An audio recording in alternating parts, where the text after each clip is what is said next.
All righty, everybody. Thank you very much for bearing with us as we go through a little bit of our tech gremlins there. I'm sorry you missed our amazing opening screen. But I am Dr. Scout. I'm the Executive Director of the National LGBTQI+ Cancer Network. And we are really excited today to be debuting something that we've had in the works for a long time. And importantly, to also be listening to some of the people who were talking to us directly. And that is that with the help of our two sponsors who are going to be talking next, we have spent years now, not years now, sorry, we have spent many months now trying to listen to people about what was happening related to this anti-trans legislation and healthcare very specifically, and our arc towards or away from cancer in our lifetime.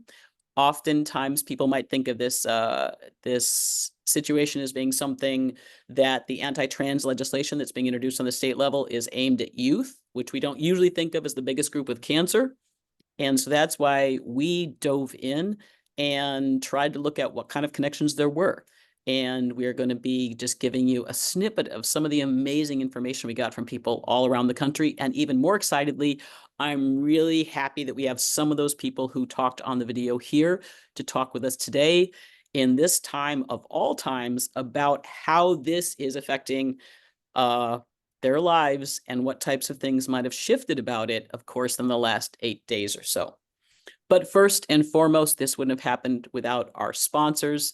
So I would like to welcome both Carter Steger and Lauren Davis. Carter Steger is from ACS Cancer Action Network. And you were the one who originally worked with us to come up with this idea and dive in deep. So we would love to hear from you a little bit about why you thought that this was important.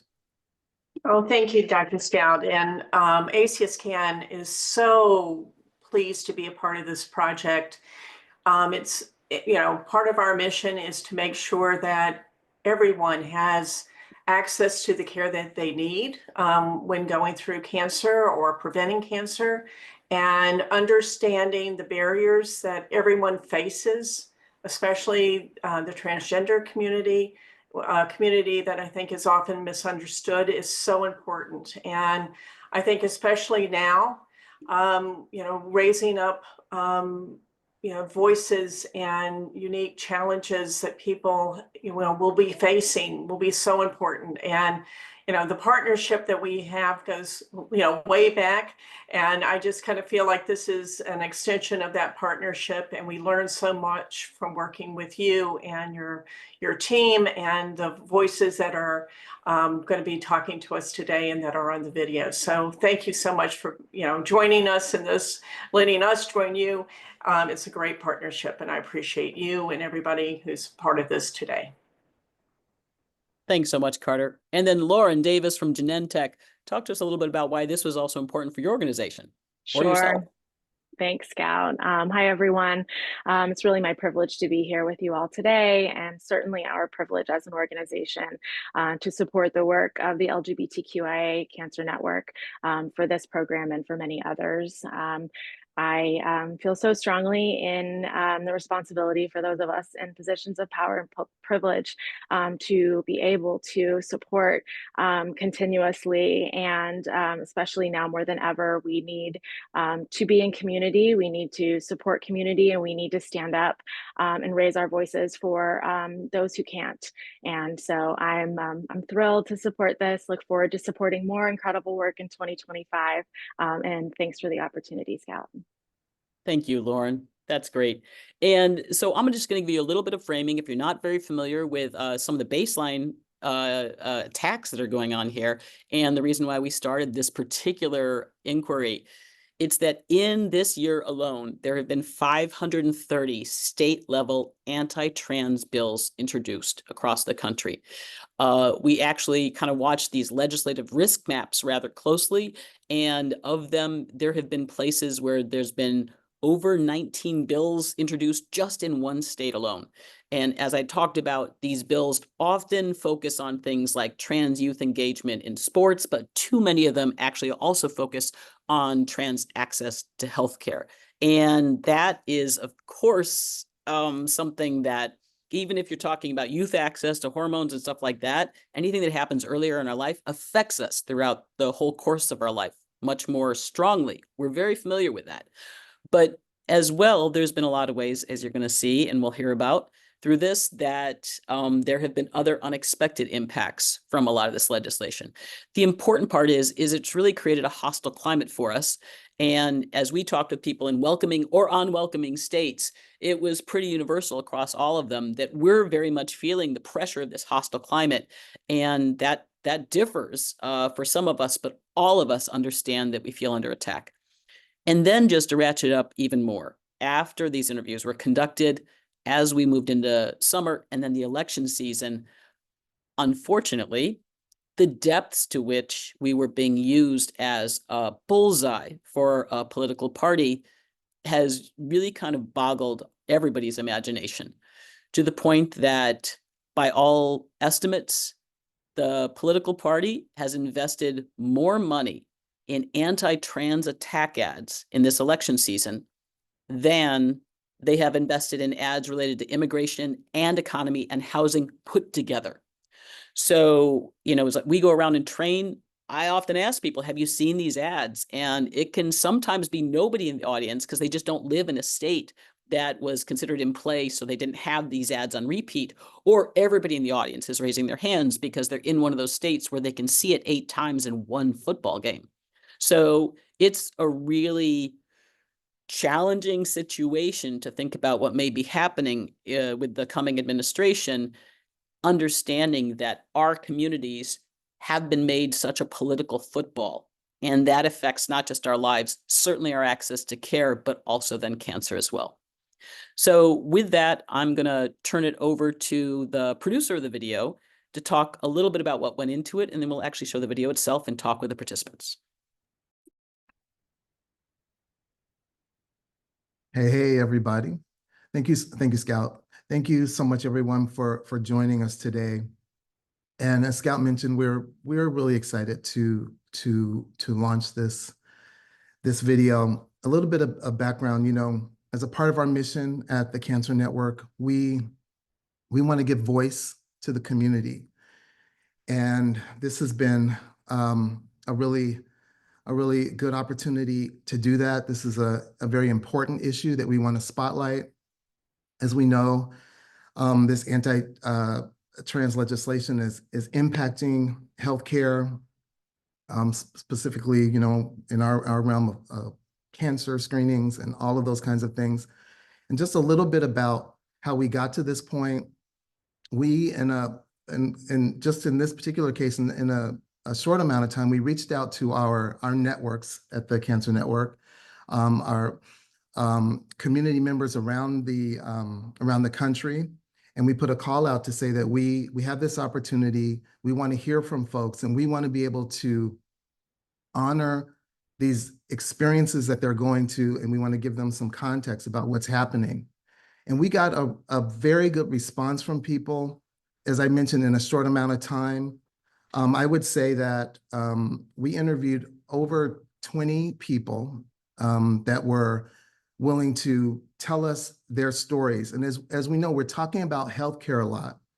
But what we discovered in those interviews we spent about approximately 30 minutes to an hour doing these individual one-on-one interviews.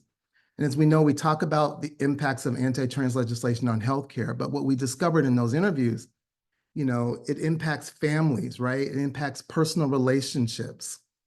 It impacts employment. And all of those things came out. And so we were able to kind of gather all of those themes together and put together this project. So you'll hear kind of highlights from all of that, while the video is, it's approximately 6 minutes or so. So we grabbed, what we could from the compelling moments of those compelling conversations and put this together for everyone. So that's a little bit about how we got to where we are. We're grateful for those folks that shared their stories. And of course, as you know, we're going to be able to hear from some of them after this. So that's a little bit about the video. And may I also say that we are incredibly privileged to have Harold working with us. He's a double Emmy award-winning video producer. Not usually who you have hanging out in your nonprofit. So we really appreciate being able to have his amazing skills in-house for this. Exactly, right, Javon?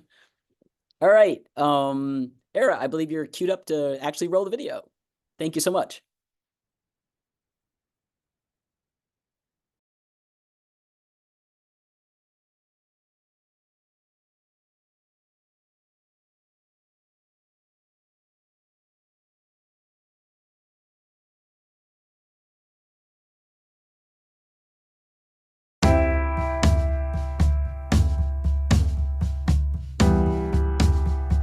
Through these anti-trans laws and through the ways that society has weaponized that anti-trans ideology, you really start to realize that like a lot of people don't care about trans lives. Being in Texas, being in a state that is actively, trying to remove my rights as a human being, and is hostile to me as a human being in many ways, is really scary. And these politicians inflicting these new legislations on doctors, people that are helping the community, is wrong. There is no space for politics in healthcare. By mid-year 2024, over 500 anti-LGBTQI bills had been introduced across the United States. Most of this legislation was deliberately aimed at restricting equal treatment for transgender people. My trust is not so much broken with the medical industry, but instead with my state legislature. They very much made it clear that they do not care about people like me, and only use us for political gain. Concurrently, the U.S. Trans Survey released a new wave of findings showing that the U.S. trans population already suffers a significant level of discrimination, including nearly a quarter did not see a medical provider in the last year due to fear of mistreatment. I don't really trust these spaces as a trans person, so I'm not really getting, my cancer screenings or my well woman care or any of that good stuff. Of those that did, nearly half reported at least one negative experience due to their trans status. 44% experienced severe psychological distress in the last month. 39% reported being harassed in the last year. Whether these laws are passed or not, they're fueling a climate where people feel free to discriminate against trans people in healthcare, including medical providers, and that affects our access to screenings and treatments. We're having providers leave the state in fear of losing their license because they're providing care. 2 years ago, I was having some issues after an elective surgery. And those issues were concerning to her that it could possibly be colon cancer. So she recommended me to go to a specialist to have a colonoscopy 2 years ago. I just received that colonoscopy right before she left the hospital. I don't think it's fair to the doctors to have to uproot what they've started to move to another space and leave their clients. And during the process of the hysterectomy, they found a concerning, lump. And I have not gotten that checked out yet because I'm afraid of medical mistreatment. And that scares the shit out of me, frankly. You have providers who don't want to help, period, whenever they know that you're seeking gender care. And then you have other providers who really want to help, but their hands are tied and they can't help because of these new laws. I am seeing patients who are really struggling with what's happening and really having to make decisions about whether or not Utah is going to continue to be a place where they can thrive and live and enjoy being here, and that's really been a struggle. We found situations where even those of us who are better resourced are still struggling to get to welcoming medical care. I'm relatively affluent, I'm highly educated, I'm white. All of these things are super impactful on my ability to access medical care. I have been treated much more like a medical specimen than like a person in many cases. I have been a scientific curiosity. It's a little scary going to a doctor and not knowing, like, are you one of the people who would wish that I'm not here? Because in a way, my life could very well be in your hands. And especially when it comes to important things like cancer screenings or emergent care or urgent care, infections, things like that. We also found how the laws are written so broadly that they impact non-transgender people who are going through cancer treatment because of the additional hurdles that have been put in place aimed at restricting trans access to care. not only are these laws affecting the intended audience of our trans siblings, but then they're also catching people like cancer patients and other people that have medical needs almost as collateral. It's utterly repulsive. And that's where this legislation is so very harmful, because it just takes away all of these resources that affect us in this very systemic way. The biggest theme among the interviews was that everybody was experiencing some level of a hostile medical environment. So we triaged our very top health need, which was usually hormones. But those providers didn't often realize that they were then our whole healthcare team. So we were reliant on them for well-person care and cancer screenings too.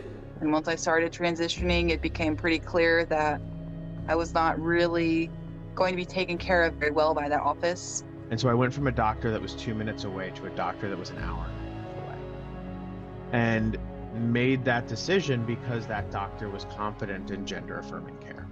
And that doctor felt welcoming. One of our biggest lessons about how this legislative wave is affecting people is that whether or not it's passed, it is fueling hostility in the healthcare world.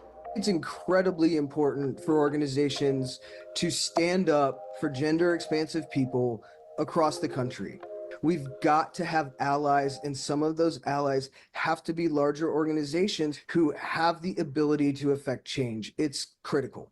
So if you care about making sure that all people in the United States are able to access the care that they need and keep themselves as healthy as possible, minimizing our risk for cancer, getting our cancer screenings, getting our cancer vaccinations, then now is the time to stand with us.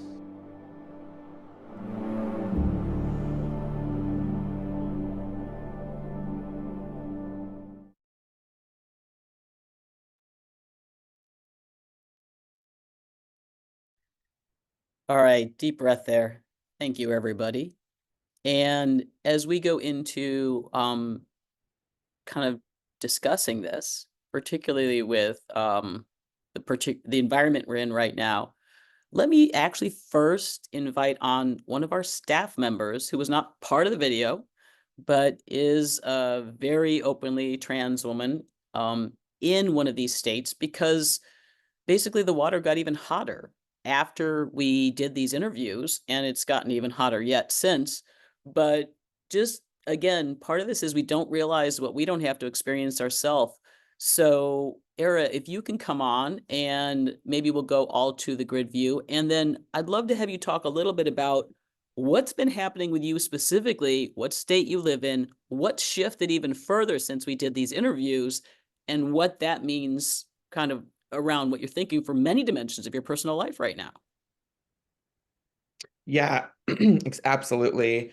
First, I just wanted to, take a second to honor all of those really impactful stories we heard from so many brave people who took time out of their days and lives to share with us some of the impacts of how all of this really impacts them, of course, in their cancer care journey from prevention all the way to survivorship, but also in their daily lives with accessing their general health care.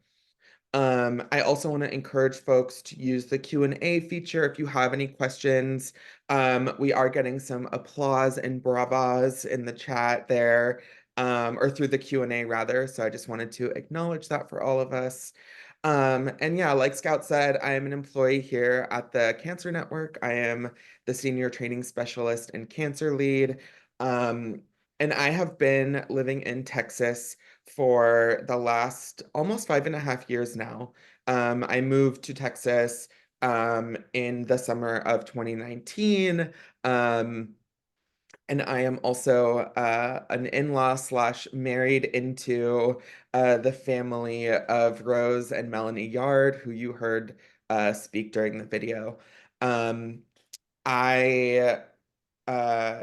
there have been a lot of new things that have come out in Texas in the last couple of weeks, really. One of these things that people who aren't trans might not consider is the impact of having our name and gender marker correct on our identification.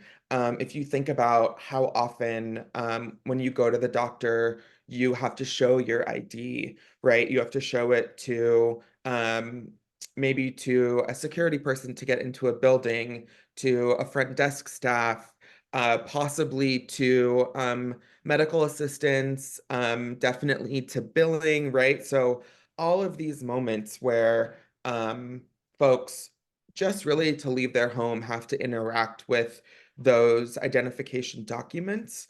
And we've seen a rollback in trans people of all ages and their ability to change their name and gender marker on those identifications. And of course, you know, what we're really seeing here is a concerted effort to continue to remove trans people from public life. And we know that when that's the case, and as that continues to happen in different ways, whether or not laws and bills specifically in their language are set to roll back healthcare access, any law that seeks to remove trans people from public life, whether it's a sports ban or an anti-DEI bill or bans on identification documents, trans people have a hard time leaving their homes, investigating or investing their time and energy in these systems.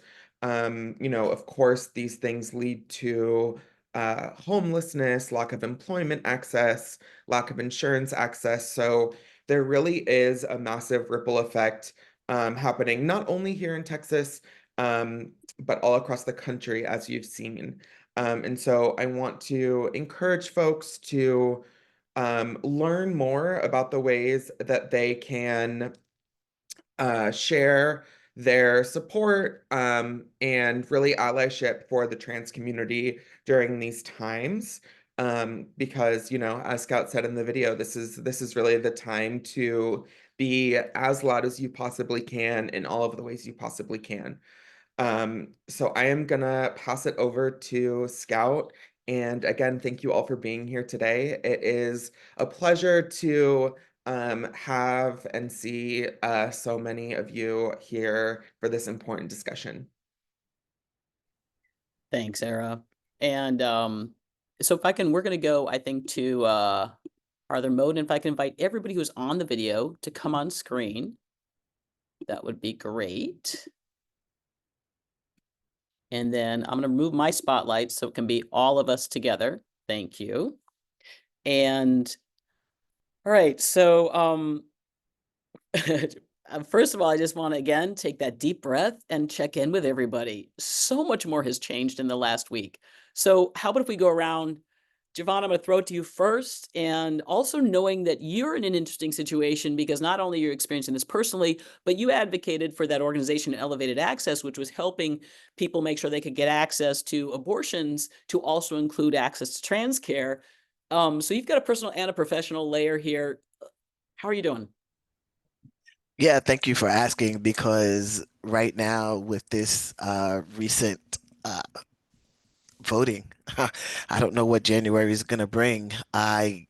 It's a little rough right now. And so I'm ready. I have been ready. You know, this is what we do as leaders in the community, right? We show up, we are on the front line. So instead of, you know, just bowing out and being like, oh, I can't take this no more. It's come on to the table. Let's see what we can do. Let's get ready.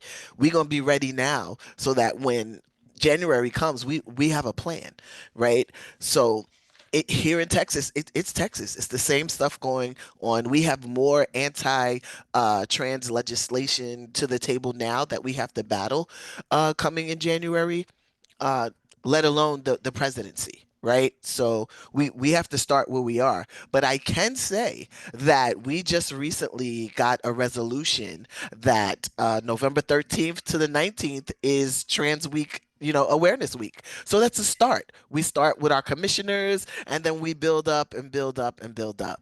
So we're here. We're visible. We're not going nowhere. They can't erase us. Exactly. And I think as a lot of people pointed out, like some of the folks who may be newer to the revolution are like, oh, this is such a setback. And then there's other communities who've been in the revolution for centuries. And it's kind of like, we have dug in, This is not going to change the course. You know, we're going to just try harder. All right, going around. What about Sage, Florida, in the house? We're all nervous about Florida too, definitely. Where's your head? Where's your heart? And, you know, especially knowing that you've got health issues that you've been dealing with, what's going on in that front? Yeah, so Florida flipped almost entirely red in this past election for not just the presidential election, but for Senate and for, I believe, the governor election. In general, it's a very frightening trend for me and all of my friends, and that's really where my heart is knowing that I have so many loved ones that are, whether they have health issues like myself or not, they're certainly on the line here. And to give a little bit of background, I know you asked about my health conditions. I have a genetic predisposition towards, it's called Epstein-Lynch syndrome, and it essentially means that I have a genetic predisposition towards all sorts of cancers, including hormone-linked cancers. And as a non-binary person who takes hormone supplements, I struggled for almost a year getting the hormone treatment that I needed just to get estrogen, which, considering that I don't have any gender markers on my documentation, I am cis on paper. The fact that it took me over 10 months just to get estrogen replacement after my full hysterectomy was And Sage, absurd. can you explain why that was? Because I know we had to Yes. go in our 6-minute video, it was so fast, but maybe just say, why did you and anybody who needed hormones suddenly have a backup? Because there was a Florida bill passed that required only endocrinologists to be allowed to provide gender affirming hormone care. Previously, most LGBTQIA individuals received their personal care through nurse practitioners and smaller clinics, especially when you factor in income into those restrictions. Suddenly, thousands and thousands of new patients were being flooded into endocrinology departments, and there simply aren't enough endocrinologists in the state, and many of them are, well, not looking to take on new patients because they are overwhelmed, or they are restricting their practice further to protect themselves, or they, in my case, I simply had several endocrinologists that refused me due to case complexity because of my genetic disorder. So that was my struggle personally, but thousands and thousands of Floridians that don't have cancer and simply are trans are struggling with just getting the hormones they need. Anecdotally, my roommate, a wonderful woman, had to fly back to her home country of the UK just to get care because she completely ran out of hormones and could not get care. It is absurd. People are fleeing the state, fleeing the country. Florida's on fire, guys. Yeah, and actually that brings up something which has been referenced in that first question here. So the question is, South Carolina has passed H4624 bill that makes it very challenging for folks who have state healthcare coverage to be prescribed their HRT, hormone replacement therapy.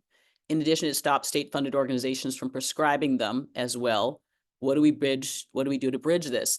And I wish that anybody had an answer. Right now, as a matter of fact, we know that some of the other discussions that we heard from people who weren't highlighted on the film included that when you ban hormone replacement therapy through any of the safety net programs, Medicaid, Medicare, federally qualified health centers, things like that, what we also found was that doctors were using kind of that as an excuse to honestly kick people off the full healthcare roll. So they wouldn't necessarily even just say, we can't do your HRT hormone replacement therapy. They just say, sorry, I can't serve you. You're trans. Goodbye. Not even counting, we also are experiencing more and more states like South Carolina who are banning it for classes of groups outright. Usually this is youth. But what happens then is there's a flood of the people who've already been in treatment or the people who are newly seeking treatment who are suddenly going out of state. Like we talked with people in Utah who are going over to Denver to get their care. Or when Iowa banned it, suddenly, you know, the clinic right across the line in Minnesota was absolutely inundated with things. So there's a lot of this movement around and a lot of this, using this smaller excuse to just kick people out of care. And that's not an answer for the question. But I would say we're really concerned right now that there could potentially be a larger ban on all of this safety net care across the country in light of the new election. And I don't think any of us have an answer for what might happen in that kind of scenario. But continuing with our tour of some of the fun states here, one of the early adopters of a lot of this hostile legislation and very active states with the hostile legislation is Tennessee. Tennessee is particularly notable because they have used the Attorney General to forcibly disclose trans people's healthcare records under the guise of trying to see if any of the safety net funding was being used for gender affirming care, including the fact that, again, a mammogram is considered gender affirming care. So, Kayla, let's check in with you. How are you doing with what's going on right now? Oh, yeah. So Tennessee is, I mean, for lack of better words, our S show. On fire S show. We're going to run the descriptors here. Yeah. Very much that. So we have a governor who is like geared toward making sure that trans people in their existence are a thing of the past here in Tennessee, especially trans youth. There is a U.S. Supreme Court case, U.S. First Committee, that is in response to the trans healthcare ban for trans youth in 2023 that went into effect this year. I want to say March of this year in 2024, that any children, any youth who were on hormone replacement therapy had to cease that treatment, and anybody else who were even in the process of getting it, they have to completely stop it. And I always have to tell people that we were thinking about it as, oh, these trans youth, they can't access hormone replacement therapy. But as you just mentioned, like, it puts them in a precarious situation because they may have siblings, and they definitely have parents, and it puts their parents and their other siblings in a position where they can't access healthcare at all because they have that history of trans healthcare or access to trans healthcare, because the Attorney General has made that information public information. It puts providers in a situation where they can say, well, I feel, uneasy about providing this care because you have a history of trans healthcare. And anything that I do related to healthcare can be perceived by Scout or Javon or anybody who's a naysayer and say that doctor over there is doing trans healthcare because we know that trans child and we know that he's been there before for hormone replacement therapy, but today he's there for a cold. That also subjects that parent to being able to lose their children for neglect or abuse. It's so layered that we probably can't talk about it on this call. Just like we couldn't get to it in the 60-minute video, but people really need to realize that if it's something that affects one person, regardless of how multifaceted that effect is, we should pay attention that it's affecting somebody. It's affecting a class of people, a group of folks. Yeah, and let me ask you a question because, we talk with folks in your state. We talked with several providers who left the state, including your provider left the state. And when I last checked in with you, you were out of care. But also, it took you those 2 years to get that needed indicated cancer screening from the hospital. And so why did it take that long? What was the hospital doing with you? What was going on there? What was the noise? They were doing a lot of different things. A lot of it was like misscheduling me or sending me to the wrong floor and then telling me to go to another floor. And then I get back to the original floor and they're like, oh, well, you've missed your appointment because you're 10 minutes late. And I'm like, but I came here first. So it was a lot more so individuals' personal biases versus the actual hospital administration. And that's what we see a lot here in the South, a lot in the Tennessee area, is that it's not necessarily Baptist Memorial Hospital. It's normally the lady at the front desk or the security person who's giving people hassle and things like that. I've been afforded a privilege to be able to maneuver through things, but having to wait 2 years for a colonoscopy, especially having to advocate for it and constantly ask for it. Thankfully, it came out clear and I got a cute little picture and it reminded me of the Magic School Bus. And I was like, okay. But just me being in my 30s and my primary care physicians saying this is something that I want you to have done because there are concerns. And then I actually get to the colonoscopy office and talk to the surgeon, and she's like, well, you're very young to have this procedure done. We're backlogged on it. Like, people should be having it at your age, but we don't have the capacity to do this. Well, I think what you highlight is it's often that like underlying level of shade. It's not necessarily, it's like the shade comes a million different ways, and it just means there's another hurdle thrown up in front of you. So, and in the long run, what it does is it makes people less likely to access any type of health care after they've constantly had run-ins and issues and shade. yeah, we definitely saw that. All right. Well, speaking about the youth stuff, we have Rose, who is the relative of Era. And Rose, you were our youngest participant and also had the unfortunate distinction of being the one. How far is it now you fly in order to get your hormone care right now? Like over 1,000 miles. So. Right. Okay. So checking in with you, how are you doing, and what's really on your mind considering the new changes that have happened here even? Well, there's plenty on my mind. I have a lot to talk about. So, because I have a lot to say. So I have just turned 18, meaning, I'm not affected by the previous bill anymore. Belated happy birthday and Thank you. congratulations, right? But I spent my 18th birthday in a doctor's office instead, getting the hormones that I needed for the past year and a half. Wow. So that was a difficult experience, a very complicated experience, because finally I'm able to get the care that I need, but it's come very, very late. But more recently, with the election and political issues going on in Texas right now, I have been dealing with a lot, and my community has been dealing with a lot. So I'm very involved in the transgender youth community here in Houston. And I have a lot of kids where I'm their big sister, right? And seeing them go through this is very difficult. I've got probably 30 kids that I try to make sure they're good, keep them up on track and stuff. But just the biggest fear right now is with the changing political climate, it feels like it's only getting worse, and I don't want there to be less of my kids when I go back. It's also a hard position to be a mentor for 30 underage transgender youth, all under attack when you're 18 years old. Thank you. Yeah.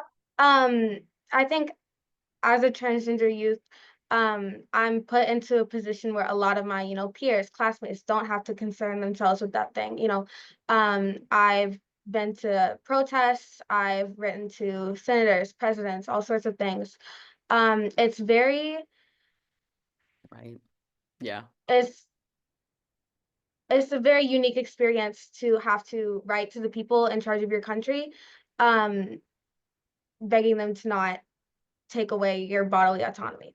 It's not a good experience. Would not recommend it. But it's simply my reality. 0 stars. 0 stars. It's my reality right now. It's the reality of many children. And what I'm doing right now is just continuing on, because simply existing as a transgender person is an act of rebellion currently. Yeah, as Audre Lorde so eloquently put, right? All right, thank you. And all right, coming to our last Texan, apparently we have a conglomeration of Texas folks here. But Ash, you had this, as a cancer survivor and as, someone who figured that out in the middle of getting top surgery. You've had an interesting journey, but again, Texas is changing. The whole nation is changing right now. Where's your head right now? Yeah, we've covered a lot already, things that really relate personally and specifically to my cancer story. But really quickly to sort of address just like, how do I feel right now? What have I been doing? I think as a reaction to the election, I went into, it's probably a distraction, it's probably a coping mechanism, but through both local organizations and through a nonprofit that I'm establishing right now, I've spent the last week doing nothing basically, but trying to help people get information and get their name and gender marker changes updated where they can, trying to disperse as much information about what avenues are available to which people in which states, and it is moving very quickly. I think I realized today that I probably need to give myself a little bit of a break and do a little bit of self-care. Because it's I think, as everyone knows here, that kind of work is difficult work, especially when you're also under attack as well. But so that's what I've been doing for the last week. But really, I want to kind of underscore a little bit of what we've been talking about with gender affirming care and the need for the access to it. And I do have a unique position to be able to sort of speak on this because, Scott, as you said, my cancer was discovered during gender affirming top surgery. Along with that, had I not had that top surgery, and at that point in time, it took me about 2 years to convince myself, because of dysphoria, because of medical mistrust, to go get a mammogram. I had a mammogram 6 months before my top surgery that came back clean. Had I not had top surgery when I did, I don't know when I would have gone back for another one. Right. I would have, my prognosis, everything around my cancer treatment would have been far worse because it would have been caught either when I had symptoms or when I got around to convincing myself to do another mammogram. So the access that I had to gender affirming care literally saved my life from cancer. Another piece I just want to touch on too is that because my cancer was found by a top surgeon, by a gender affirming care healthcare professional, they were the ones who introduced me to and referred me to my oncology team. I'm in Texas. Had I just been diagnosed with cancer in any other way, I have no idea how I would have found a vetted oncology team that I could feel comfortable in going to see. And so when we talk about the reasons why gender affirming care is important and why we shouldn't vilify it, why, like we said, gender affirming care also isn't just hormone therapy and surgeries for trans people. It is ubiquitous. People, whether it's minoxidil on your hair to help your hair grow, or erectile dysfunction medication, or menopausal support. There are people that are using gender affirming care regardless of gender, regardless of lived experience, all across the country, all across the world, every single day. It's just vilified for trans people at this point in time. And so when we take away that access, people like me are sicker when they come in, their prognosis is worse and their outcomes are worse. And that can't stand. And so I think Javon, you said this as well, like I am ready to get even louder, to work even harder, and to do everything that I can as a single human being to fight back against this. Yeah, and I think as everybody's talking about, not only do we have to do more now, because Ash, I'm with you. I'm actually going back and changing some gender marker stuff that wouldn't have ever mattered. But in the new level of hostility, I'm like, oh, okay, Social Security cards have a gender designation. Guess I should get that too, kind of thing, right? So, we're also doing more right now. And I know everybody's asking questions about what can people do as allies. We will absolutely, we'll go to that next, no question. And please throw more questions up in there as well, too. This is your chance to ask people here anything. But just to, again, kind of give this perspective on what's happening for any of our Texans or other people. Does anybody know what's going on with Odessa and can explain it to people? It's just some of the stuff we're worried about may be happening in other parts of the country in the near future. Anybody familiar with Odessa and what's going down there? No? Maybe it's good that we don't know. Odessa has put out a $10,000 bounty on anybody who can find a trans person going into the bathroom that does not match their sex assigned at birth. So exactly, right, Javon? Exactly. I was aware of that it is essentially we're being hunted. Yeah, exactly. So just, to just say, like, if I do not go into the woman's bathroom in Odessa, which I am never going to visit Odessa, clearly, there are people out there trying to earn $10,000 by finding out you're in the wrong bathroom. So this is the level of concern that we are worried about what may happen. And, as I think everybody's talked about eloquently, where we engage with the healthcare system, if it's going wrong in the first place, it's not going to go right if we're thinking about cancer screenings. Unfortunately, one of the things I really learned is that there's too many people who are like, yeah, if I got a cancer diagnosis, I would just say, all right, I'm going to bounce. And that's not where we want to be in treating this population. So maybe I know that we've got 12 minutes left, but let's go around to everybody. And in your mind, what do you think would be some of the really valuable steps for all the, as someone recently said, when the night is darkest, that's when you can see the brightest stars. We got a bunch of people in our audience who want to be those bright stars. So Javon, going to you, what do you think people can do in the healthcare world from their policy or personal positions, or just because they care about health, to make a difference now? So I can tell you firsthand that there are some people here on this panel that are a part of nonprofit organizations, and we need you to donate so that we can keep doing this vital work that we're doing. For those that are not part of nonprofit organizations and they are doing this work on the front lines, like Rose, support Rose. Find out what Rose needs, right? Because there was a Rose for Senate comment. As a matter of fact, people may not have seen it. We're like, absolutely. They have 30. I'm over here like, wait a minute. I have a lot of kids too. She's got 30, and I know I'm like, wait, what do you need? So right. I'm going to support you, Rose. I'm going to tell you, I am here in Houston. I will meet you at Hatch or wherever it is that you all meet up, and I am going to support you.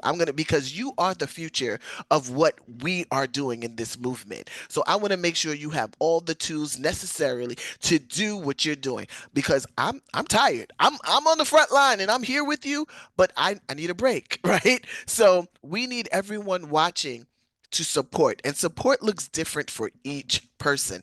Ask us what we need. Don't just do what you think is needed. Ask us. Each individual person needs something different to support the movement and to make sure that we are safe, because that's the number one thing. We have to be safe, right? And our spaces need to be accessible.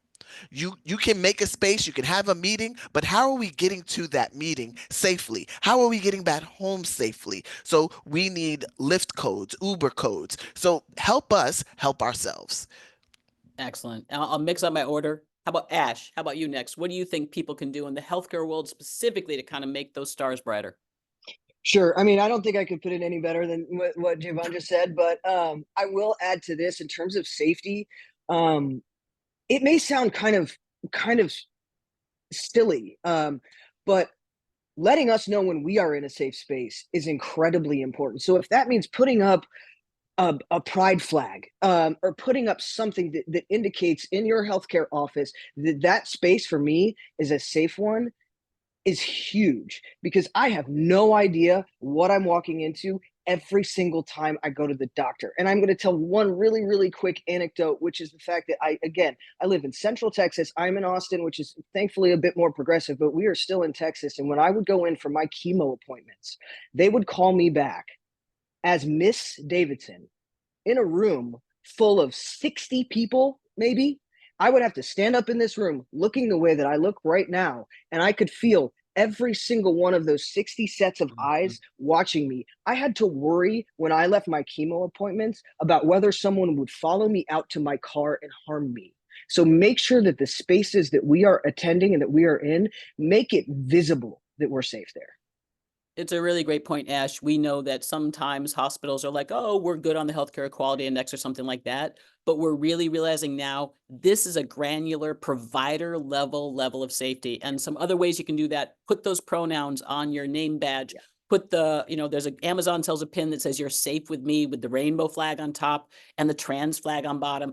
Get extra things like that. Get your bling, introduce yourself with your pronouns. Those are all really strategic ways that you can tell us that you're one of those stars and you're not part of the night around it. Let's go on over to Sage. What do you think?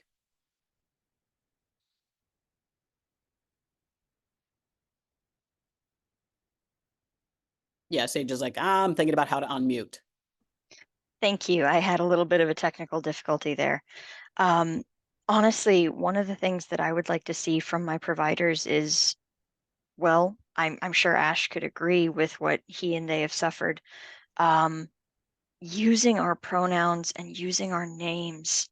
I have exactly one provider that uses my preferred pronouns and names of all of my providers. And I'm being seen by over a dozen specialists in my current healthcare world of ongoing treatment. And exactly one calls me Sage. So respecting our identities and respecting our autonomy is a huge first step for medical practitioners to take. But then also educating themselves on the more diverse needs of our population. And I also have a brief anecdote to share that I'll keep short. I only recently found that I am actually not receiving the correct cocktail of hormones because I'm receiving generic postmenopausal care. Because of course, due to my cancer, I had to have a full hysterectomy, whole thing. I'm not being offered a cocktail of hormones that would accurately replace what I have lost. I am simply being offered a single hormone in the current practice that I'm in.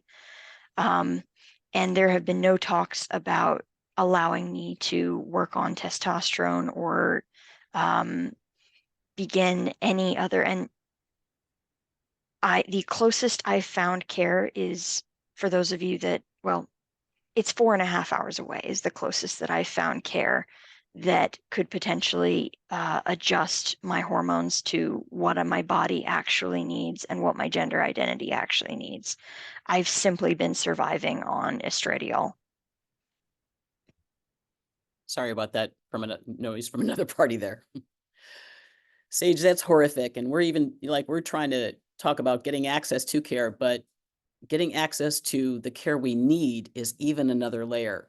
And in a state where I know a lot of providers who are even doing the hormone care are hiding that fact these days, it just once again shows that not only do we need more institutions to lean in opposing this sort of legislation, but we also need those institutions to spread the news, whether it's quietly, but do it one way or another so that we can figure out where it's going to be safe. All right, Kayla, let's go over to you. From Tennessee's perspective, what do you think the steps are that people can do to be those bright stars?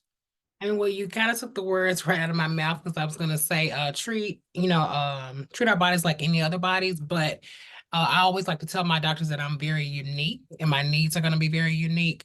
We've had problems like what Sage is experiencing in Florida with providers, basically having a rubric for every single patient, and it's the same dosage, the same the way they administer it, whether it's, through a pill or a needle, syringe, or a patch, but it's going to be the same levels. And like, everybody in the city can't be the same. Like, somebody has to have a little more, somebody has to have a little less. That's what equity is about. But I also want people just to forget every stereotype that you've ever heard about trans people, especially Black and brown trans people. When they're coming into your space, like, treat them like anybody else in the space. Because I mean, that's what we need. And another thing is leverage. We need people to leverage what they have and be able to step up and stand out and say, this is not fair. We ran that doctor out of the city, FYI. And that was only because we had the support of community. We had the support of her fellow colleagues here in the city who could attest to say, well, this isn't fair. It shouldn't be straight across the board. Like, there should be some type of deviation from that, but it's not. So we had to have the backing of the medical community, the backing of the social communities here in the city, and as well as some of our elected officials to be like, hey, we're putting pressure on you to stop practicing here because you're not practicing ethically when it relates to trans and non-binary individuals. Yeah, and maybe legislatures are different, but these are all people who've chosen to go into the health world. Like, I usually find that there's certainly some bad seeds, but these are people who really want to dedicate their life to helping all people. So, maybe a lot of that is, make it more obvious to us. You're one of those folks and join in this resistance. All right, Rose for Senate. I'm going to have you kind of close us out here. And what do you think are some of the best things people can do now? Well, there's a lot going on in our world. And there's a lot of people who are hurting. And I really agree with what Kayla said. I am just like any other teen girl you meet, right?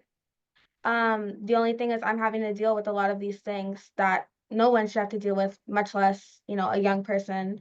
And I would really just like to ask you all the people who are listening, that when you hear transgender people speak about the things that they face, the things that they have to deal with, please listen. Because our community faces a lot of violence. Our community is consistently ignored. It is used as a political pawn. My identity is not political, but because the people in charge have made it that way, I am not able to live as I should be able to. I'm just trying to get through my day. I've got homework to do, just like all the other kids at my school. I've got friends to go hang out with, right? But what I've also got to deal with is my senators and the people in charge of this nation trying to take away everything that I have worked for. Because as is the case with so many trans youth, I am very much a self-made woman. Everything that you see, I have worked for, have nearly died for, and me and the people in my community will not consent to that being taken away because we've come too far. Very well said, Rose. I just want to say, as we round out on the hour, thank you so much to every one of you. We will, like I said, be continuing this project, so we're going to be bringing you more information about this. And I'm also going to say, let's distill all these comments and some of the other things, all these suggestions, and we'll be sending it out to all the participants after the fact. So we really appreciate each of you being vulnerable and open enough to tell your story.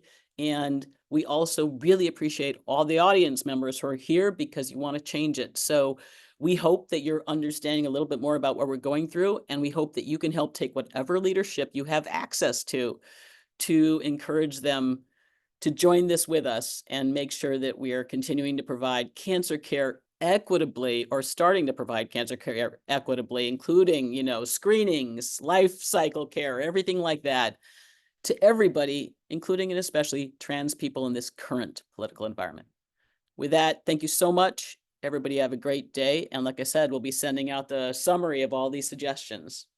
Love you all. Appreciate you so much.